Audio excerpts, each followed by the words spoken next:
Pharisees counted over 300 commandments of the law, and these were the source of constant discussion. What is allowed, what is not allowed, which is the greatest, the most important, the most binding.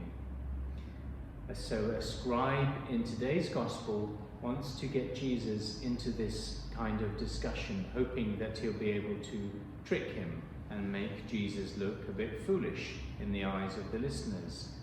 So he asks Jesus, which is the greatest of the law's commandments? And with utter simplicity, Jesus reduces all the law to 2 commandments. Love God and love your neighbour. He said to him, you shall love the Lord your God with all your heart, all your soul, and all your mind.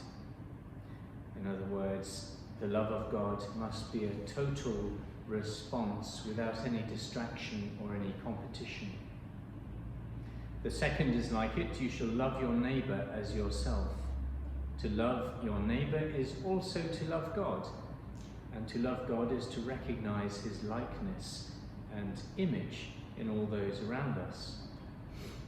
Now, if we look at the cross, we can see that it has a vertical and a horizontal aspect, and in a way the vertical aspect bears the mind and the heart and the soul of Jesus, and the horizontal aspect bears his open arms. So the vertical one is almost like that first commandment. It's like the number one.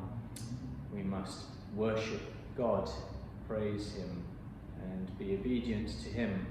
And then the second commandment, the horizontal one with the arms of Jesus, is to love those around us, love our neighbour. And we have to make sure we get them the right way round. God must come first. If we keep God first, then everything falls into place, and then actually we're able to love our neighbour in the right way. So love is at the core of Christianity.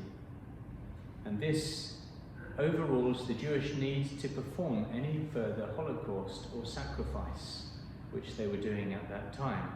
All that ends when the person of Jesus Christ arrives.